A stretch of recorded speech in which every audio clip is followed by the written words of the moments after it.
Bismillahirrahmanirrahim. Assalamualaikum warahmatullahi wabarakatuh. Apa kabar anak ibu semua? Ibu berdoa semoga semuanya dalam keadaan sehat dan tetap semangat mengerjakan tugas dari rumah. Seperti biasa, sebelum kita memulai pelajaran, mari sama-sama kita membaca doa mau belajar. Bismillahirrahmanirrahim. Raditu billahi robba wa bil islami dina wa bi Muhammadin nabiyyan wa rasula. Rabbi zidni ilman warzuqni fahman. Amin. Baik anak-anak ibu, pembelajaran kita pada hari ini adalah tentang rukun iman seperti minggu kemarin. Nah, ibu ingatkan kembali rukun iman itu apa artinya? Ayo sama-sama kita mengingat. Iman itu yang pertama, iman itu artinya percaya. Sedangkan rukun iman adalah percaya kepada hal-hal pokok yang harus diyakini oleh setiap muslim. Nah, ada berapa rukun iman kemarin? Ya, rukun iman itu ada 6 ya karena minggu kemarin kita sudah membahas sampai rukun iman yang ketiga. Jadi pada video hari ini kita akan belajar lagi tentang rukun iman yang keempat, kelima, dan yang keenam. Ayo. Rukun iman yang pertama apa? Rukun iman yang pertama percaya kepada Allah. Yang kedua percaya kepada malaikat. Dan yang ketiga percaya kepada kitab Allah. Kitab yang keempat percaya kepada Rasul Nabi dan Rasul Allah ya. Nah, anak ibu tahu berapa jumlah Nabi dan Rasul yang wajib kita imani? Oke, ya. Nabi dan Rasul yang wajib kita imani ada 25 Nabi dan Rasul ya nak. Nah, Nabi dan Rasul yang pertama adalah Nabi Adam alaihi salam. Sedangkan Nabi yang terakhir adalah Nabi Muhammad sallallahu alaihi wasallam. Ingat, Nabi Muhammad itu siapa? Nabi Muhammad sallallahu alaihi wasallam adalah Nabi yang kepadanya diturunkan kitab Al-Quran. Dan kitab Al-Quran ini merupakan kitab sucinya umat Islam, kitab sucinya kita ya nak ya. Oke, nah anak-anak ibu, bagaimana cara kita mengimani Nabi dan Rasul ini? Yang pertama, kita percaya bahwa Nabi dan Rasul diperintahkan Allah untuk menyampaikan ajaran ketauhidan kepada Allah ya nak ya. Dan bagaimana cara kita mengimani Rasul kita yang terakhir, Nabi kita Muhammad SAW?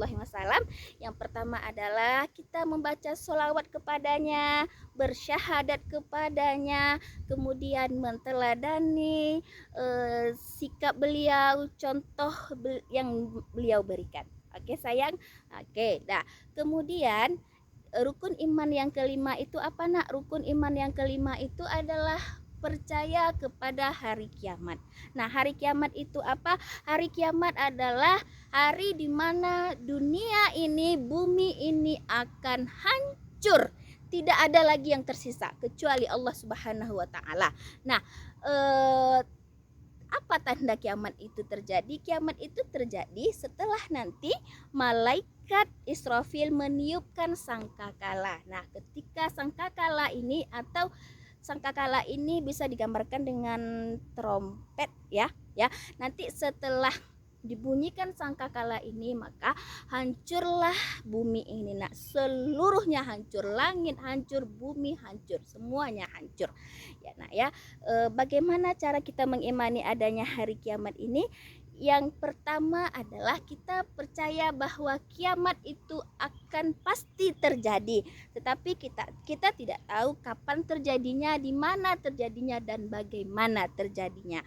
Yang kedua, kita meyakini bahwa hari kiamat itu ada, hari pembalasan amal baik dan amal buruk itu ada. Amal baik dibalasnya dengan surga, kemudian amal buruk dibalas dengan neraka. Nah, itu adalah rukun iman yang kelima ya nak, percaya kepada hari kiamat. Nah, rukun iman yang terakhir itu, rukun iman yang keenam adalah percaya kepada qada dan qadar. Percaya kepada takdir baik dan takdir buruk yang ditetapkan oleh Allah. Apa itu takdir sayang? Takdir adalah segala ketetapan Allah kepada semua makhluknya. Ya nak ya, ketika kita menerima takdir baik, kita harus bersyukur. Kemudian ketika kita menerima takdir buruk, kita harus bersabar. Nah ya. Nah, tetapi walaupun demikian Allah memberikan kita pilihan untuk melakukan perbuatan baik. Perbuatan baik akan melahirkan, akan menciptakan takdir yang baik untuk kita. Contoh, ketika anak ibu sekolah, anak ibu rajin belajar, mengerjakan PR, mengantarkan tugas tepat waktu, tentu nanti hasil akhirnya adalah anak ibu akan naik kelas. Tetapi ketika anak ibu malas mengerjakan tugas, malas belajar, malas mengumpulkan PR, maka yang terjadi nanti adalah anak ibu tidak naik kelas. Nah, anak ibu tidak naik kelas itu adalah salah satu takdir buruk.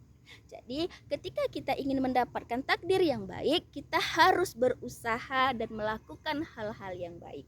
Tetapi jika memang takdir buruk itu tetap terjadi kepada kita, maka salah satu yang bisa kita lakukan adalah bersabar atas segala ketetapan Allah. Ya nak, ingat bersabar, tetapi tidak membuat kita bermalas-malasan. Karena ketika kita malas, kita tidak naik kelas, kita tidak mendapatkan prestasi. Nah, itu salah siapa? Nah, itu adalah salah kita sendiri. Ya sayang ya. Jadi ibu harap semuanya bisa memahami tentang rukun iman ini, tetap menghafal rukun iman itu apa saja, dan tetap semangat untuk terus belajar dari rumah. Ibu harap anak ibu bisa mengerti. Ibu akhiri dengan alhamdulillahirabbil alamin. Wassalamualaikum warahmatullahi wabarakatuh.